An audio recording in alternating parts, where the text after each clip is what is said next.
yubka dedim. O'sha yubkamni orqasidan bo'ldi deb qon chiqqandi. Sen qiz bola deb o'ylamadim dedi. Qiz tekshirgani qilibdimi buni? Bilmadim, menga shunaqa dedi. Men yig'layotgandim. Keyin men seni o'zim olaman dedi 11-sinfdan keyin. Yana o'sha ish qilmoqchi bo'lgan men bilan.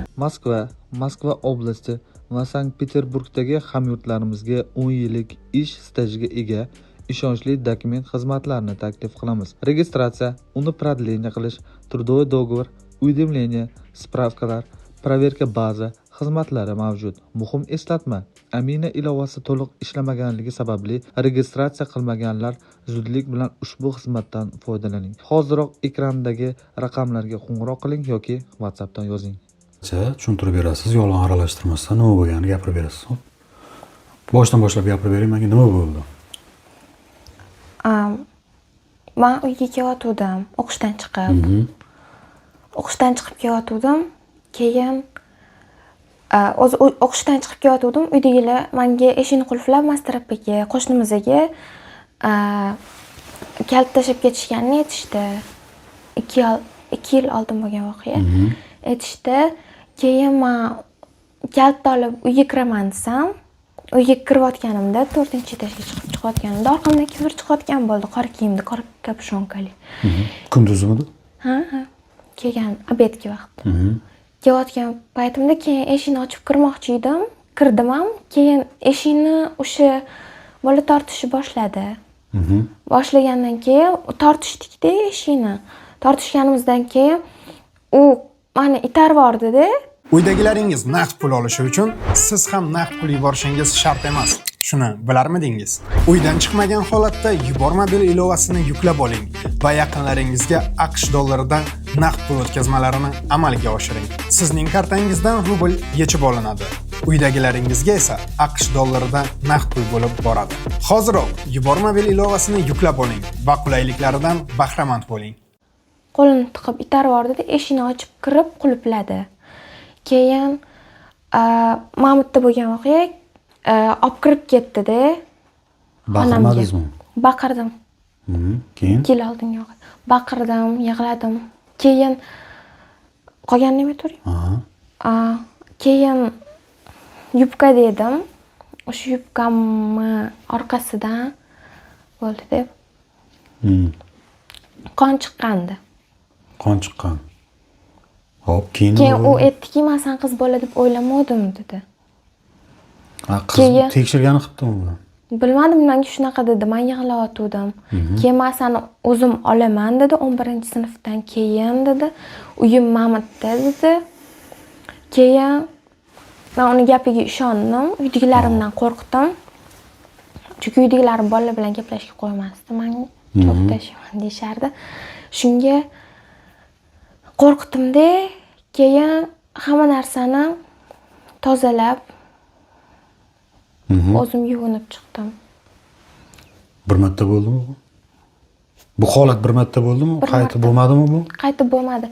Keyin men maktabda o'qirdim. Keyin men bu narsani bekitib yura olmadim. Psixologimizga aytib qo'ydim. Keyin psixologimizga aytdim. Men oyimga aytmaysiz bu voqeani dedim. Nimadir qilib hal qilib bering bu voqeani deb aytdim. Keyin qarang. Opa, siz menga undan oldingi syomkada gapirganingizda ikkinchi marta ham bo'lgandi dedingiz. Yo'q, ikkinchi marta bo'lishga majbur qilgan, o'zini uyiga olib kirgan. O'shandan keyin unda nima bo'lgan? Yo'q, men sizga boshidan gapirib beraman. Boshidan gapir. Keyin nima bo'ldi? Keyin men u maktabdan boshqa sabab deb ketkazib yuborishdi 126da. Buni ham aytishim kerak. Nima sabab bo'ldi? Nima sabab? Chunki psixolog direktorga aytgandan keyin direktor ham bu narsani bilgan. Bilgandan keyin faqat aytmaymiz deyishgan, boshqa narsa bilan anaqa qilamiz deyishgan. Bo'lmasa keyin aytishgan, bu yomon qizlarga qo'shilib qolyapti, olib keting deyishgan oyimga. Keyin olib ketishgan. 14 ga o'tganman, lekin bu yerda u o'qirkan.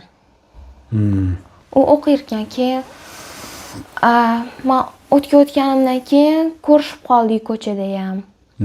Ko'chada ko'rishib qoldik. Men kechki payt chiqqandim narsa olishga. O'shanda ko'rishib qoldik. Ko'rishib qolganimizdan keyin u aytgan, to'xta gaplashib olaylik degan. Keyin uni oyisi ko'rib qolgan, oyisi oyim oldiga chiqqan. Keyin gaplashishgan. Oyim bilan men buvim oldida edim payt. Hop. Keyin bilib qolishmasin deb prosta ular gaplashyapti deganda oyisi. Gaplashyapti, shunga ajratish kerak ikkalasini. Короче, gaplashyapti, meni o'g'limni tortib olmoqchi bir bola ola deganda menga qilgan oyisi.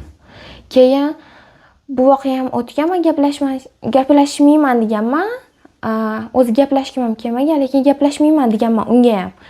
Lekin bu yerda bunaqa narsa bo'lgani ham uchun men qo'rqqanman. Keyin bu maktabga o'tgandan keyin o'sha o'tib mana shu maktabda yurganimda ham bu maktabda oxirgi paradan chiqib ketayotgandim darsdan. Darsdan chiqib ketayotganimda chiqib ketib ko'chada ko'rib qolganda meni. Keyin uyiga olib ketmoqchi bo'lgan. Men uyga bormayman deganman. Keyin unda kiyimimdan tortib olib ketganda, "Yur, короче, gaplashib olamiz hammasini" degan. Keyin uyga kirganmiz. Uyda hech kim yo'q bo'lgan. Keyin aytgan, "Men degan, seni olaman" degan. Hop. Yana o'sha ish qilmoqchi bo'lgan men bilan. Keyin sinisi kelib qolgan. Keyin sinisi kelib qolgandan keyin men eshikni ochib chiqib ketganman. Chiqib ketganimdan keyin ukam Sinisi kelmaganda bo'lardi yana. Yo'q, bo'lmasdi. Men chiqib ketmoqchi bo'lganimda sinisi taqillatgan. Men eshikni taqillatayotganimni. Taqillatayotganda men ochmoqchi bo'lganman, keyin ochib chiqib ketaverganman. Oxiri ko'rishishlar shu bo'ldimi? Undan keyin ko'rishmadingiz. Yo'q, keyin militsiyaxonada rodida ko'rdim. O'shanda tan oldimi? Bilmadim, prosta bizdan qon olishdi, anaqa so'lay bir balolar olishgan. Qiyin ishni tan oluvdimi? Oldi tamomga. Onasi ham keyin uni amakisimi kimdir urgan xodimida ekan, menga telefon qilib aytishgan, anaqa qilib nikoh manaqasini ma'lum qilib qo'yaylik, voyaga yetishi bilan sraz to'y qilamiz. Jiyanimni qamatib bormang dedi, tog'asi organ xodimida ishlar ekan. Keyin men aytdimki, "Men sizlarga beradigan qizim yo'q" dedim, to'g'risi. Qanaqa bo'lishidan qat'iy nazar sizlarga beradigan qizim yo'q, chunki ular kvartira yurishar ekan. Muqim joyi yo'q. Anaqasi bo'lmaganligi sababli keyin men bermayman dedim. Onasi ham maktabga chiqib, o'g'lim shu ish qilib qo'yibdi, endi qamatmoqchi ekan deb maktab Zangiota tumanidagi 14-maktab direktorlarining oldida ham mendan oldin chiqib turib, onasini o'zi o'g'limni og'zidan so'z olib turib, tan olgan u narsani direktorlarning oldida ham. Keyin shundan keyin men chiqdim, mana shunaqa narsa bo'libdi, uyiga kiribdi. Mana shunaqa kirmasang hammaga tarqatib yuboraman, hammaga aytaman deb tortqilab olib kirib ketgan ekan dedim. Keyin maktab direktorlari ham uni chaqirib, yuzlashtirib gaplashishganda, onasidan olgan kelishtirib qo'yinglar, u qizni men olaman, kelin qilib deganda men aytdim, "Yo'q, bermayman qizimni" dedim. Direktorlarga ham aytdim. Bu bo'larish bo'lib qo'yibdi, nimaga yo'q dedingiz? Dedim, men chem ularga bergandan ko'ra mayli, xotin qo'yganga ham, xotin o'lganga beraman, lekin bu xonadonga bermayman dedim. Chunki men o'zimning fikrim, bu xonadonga agar qizimni beradigan bo'lsam, bir umr kuyishidan qo'rqdim. Dalishi. Bu ishni qo'rqmay qilgan inson boshqa ishni ham qilishi mumkin. Shuning uchun xohlamadim bu xonadonga berishni. Qamalishni xohladi, javobgarlikka tortilishni xohladingiz. Tortilishni xohladim. Shtobi boshqa qizni ham badnom qilmasligini xohladim. Chunki buni o'rtoqlari ham mana shu keyingi domda turadigan qizlar bilan gaplashganda nasibani shunaqa qildim. Undan tashqari bir ikkitasini qildim. Meni tog'am organ xodimida ishlagan. Gap tarqatib bo'lgan o'sha. Gap tarqatib tashlagan, organ xodimida ishlagan. Menga hech kim hech nima qila olmaydi degan. Bu SMS-lari ham bor, men tergovchiga taqdim qilganman u narsani. Shundan keyin men birinchi qiladigan ishim uchastko'y chaqirib turib prokuraturaga chiqardim. Prokuraturaga bir 15 kundan ortiq yugurdim. San prokuror hali oradan ozgina vaqt o'tib ketibdi, 2-3 oy. Bu narsani faktiskiy qilib bera olmaysiz, qizingizni qo'yib yuboring dedi. Yana bir qo'shilsin, o'shanda faktiskiy bo'ladi. Men aytdimki, bu hali gode qon chiqdi deyapti, bu qaysi qismidan chiqqanini bilmaydi. U verilmasin, u hali bu narsaga tushunmaydi dedim. Bo'lsa shundoq tekshirgan, qizim aqli hushi joyida dedim. Hech qayerda uchida turmasa, boshqa qilmasa, shu deb aytdim. Aniqlash uchun yana bir marta qo'shilsin dedi. Qo'shilsin degan, anaqasi tipi o'shanga yaqin qilib turib, tan olgan prokuratura, uni zapisi ham bor menda. Keyin shu bilan prokuraturaga ozgina baqir-chaqir qilgan, ekspertizasiga jo'natishdi. Zangisi ekspertizasiga jo'natishganda, buni tekshirishga olib kirib ketishayotganda, yordamchisi, tekshiruvchining yordamchisi aytdiki, zam prokuror telefon qildi, oldin gaplashyapti, shularning masalasi bo'yicha dedi. Keyin men yana shubhalandim. Что bu zapislar borligi uchun menga o'yin qilyapti deb o'yladim, men bosh tortdim. Viloyatlar aroga chiqarib berasizlar dedim, ekspertizaga. Viloyatlar aroga ham borganmiz. Hali viloyatlar aroni ekspertizani xulosasini olmasdan tergovchilik cho'zib yuribdi. Qon guruhlarini topshirishga. Bu bola tek tugi bilan yo'qolib ketdi, umuman yo'q. Yaqinda ketdi, bilmayman, ko'chib ketdi deyishyapti. Lekin men 15 kun oldin o'g'limni maktabiga chiqdim. Maktabga chiqqanimda stolovoy oldida shu bolani ko'rdim. O'zini ko'rdim. Mendan qochdi. Meni ko'rib, mendan qochdi. Qaysi tumanda, qayerda? Men Zangiota tumani 14-maktab, umumiy ta'lim maktabi.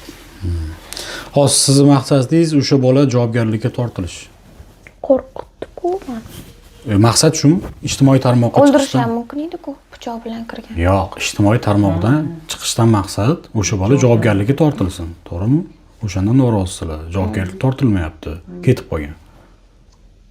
To'g'rimi? Hozir ekspertiza xulosasi bo'yicha buniki ham ikkinchi guruh, uniki ham ikkinchi guruh bo'lganligi uchun tasdiqlanmagan deb beryapti dedi. Menga tergovchi shu gapi bilan men aytdimki, qizimni psixologlarga ko'rsatishdi, boshqa qilishdi, aqli tushundi. Hop, bitta narsani aniqlashtirib oling. Siz uylanaman degani uchun indamadingiz uyog'iga. Shu ish bo'lgandan keyin. Hech kimga ovoz qilmadingiz, oyingizga aytmadingiz. Hech kimga aytmadim, faqat psixologimga aytganman. Uylanaman degan